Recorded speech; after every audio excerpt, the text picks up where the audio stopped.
एक और बड़ी खबर से आपको रूबरू करा दे, दिल्ली से सामने आ रही है। रोहिणी में पुलिस अपराधियों में मुठभेड़ हुई है।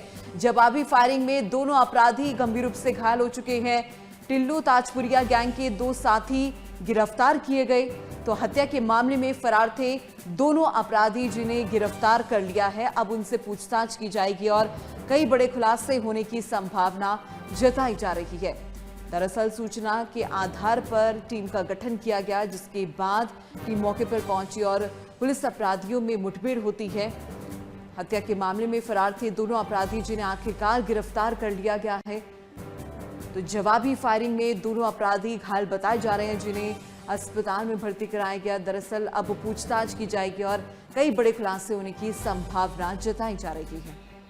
कमल कंसल ज्यादा जानकारी के लिए हमारे साथ जुड़ गए हैं। कमल कंसल, जैसे कि हम देख पा रहे हैं कि मुठभेड़ हुई है पुलिस और अपराधियों के बीच, क्या जानकारी? बिल्कुल, अगर जानकारी की बात करें तो ये दिल्ली का ओवर हाईवे है, जिसके नजदीक दिल्ली पुलिस को सूचना मिली थी कि कुछ बदमाश जो है यहाँ से गुजरने वाले हैं। लेकिन जिस तरीके से पुलिस की तरफ से वहां पर नाकेबंदी की गई और जिसके बाद जो है पुलिस ने जो रोहिणी के जो इलाका था वहां पर 2 लोगों को रोकने की कोशिश की, लेकिन उनकी तरफ से रुके नहीं और उनकी तरफ से फायर जो है वो किए गए, जिसमें जो टिल्लू ताजपुरिया गैंग के 2 साथ शूटर थे, राहुल और विशाल, उनको गिरफ्तार किया है। दोनों के पैर में गोली लगी है और दोनों के पास से 2 पिस्टल, कारतूस और बाइक जो है वो बरामद की है। ये बताया जा रहा है कि पिछले दिनों कंझावला के अंदर एक हत्या हुई थी, उसमें ये हत्या में शामिल बताई जा रही है।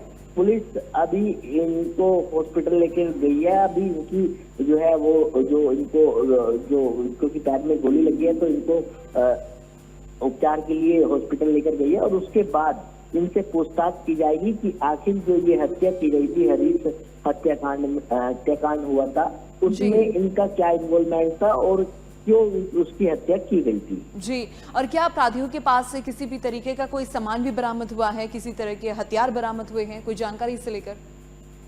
बिल्कुल, 2 पिस्टल, कारतूस और बाइक जो है वो बरामद हुए, क्योंकि जिस तरीके से दिल्ली पुलिस ने इनको रोकने की कोशिश की थी, इनकी तरफ से फायरिंग की गई थी और उसी जवाबी फायरिंग में दिल्ली पुलिस की तरफ से जब फायरिंग की गई तो उनके पैर में गोली लगी है। अब हॉस्पिटल में उनका उपचार जो है वो किया जा रहा है।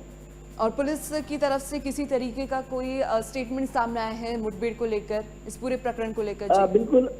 बिल्कुल, दिल्ली पुलिस के जो डीसीपी है उनकी तरफ से इस बारे में बताया गया है कि जिस तरीके से दिल्ली पुलिस ने को जानकारी मिली थी और दिल्ली पुलिस ने इन लोगों को रोकने की कोशिश की थी, लेकिन उन्होंने फायरिंग की गई और उस जवाबी फायरिंग में जो है दिल्ली पुलिस की तरफ से जब गोली चलाई गई तो उनके पैर में लगी है, क्योंकि पिछले दिनों जो भी हत्याकांड, हरीश हत्याकांड जो है वो रोहिणी के अंदर हुआ था, उसमें इन्वॉल्व बताए जा रहे थे। उसी इन्वॉल्वमेंट में इसको गिरफ्तार जो है अब किया गया है। जी, चलिए, बहुत बहुत धन्यवाद इस तमाम जानकारी को यहाँ पर साझा करने के लिए। तो जैसे कि हमारे संवाददाता ने भी विस्तार पूर्वक जानकारी दी है मुठभेड़ को लेकर, और पुलिस अपराधियों के बीच मुठभेड़ होती है, जिसके बाद 2 अपराधियों को गिरफ्तार किया गया, लेकिन जवाबी फायरिंग में दोनों अपराधी घायल भी हुए हैं। अब उनसे पूछताछ की जाएगी, हालांकि फिलहाल उनका इलाज चल रहा है। पूछताछ के बाद कई बड़े खुलासे होने की संभावना जताई जा रही है और साथ ही साथ अपराधियों के कब्जे से कई हथियार भी बरामद हुए हैं। और इसी के अलावा आपको जानकारी दे दें कि जवाबी फायरिंग में दोनों अपराधी गंभीर रूप से घायल हो गए, जैसे कि हमारे सहयोगी ने जानकारी दी है। और रोहिणी में पुलिस और अपराधियों के बीच मुठभेड़ हुई है, जिसमें दोनों को गिरफ्तार किया गया है। हालांकि दोनों को गोली लगी है जवाबी कार्रवाई में, और उसके बाद अब पूछताछ में बड़े खुलासे होने की संभावना जताई जा रही है। तो टिल्लू ताजपुरिया गैंग के 2 साथी गिरफ्तार किए जा चुके हैं और इसी के अलावा अन्य लोगों की गिरफ्तारी भी हो सकती है। इस गैंग के अन्य सदस्यों को भी जल्द अरेस्ट किया जा सकता है। पुलिस की तरफ से भी प्रतिक्रिया सामने आ चुकी है, बयान भी सामने आ चुका है इस पूरे प्रकरण को लेकर।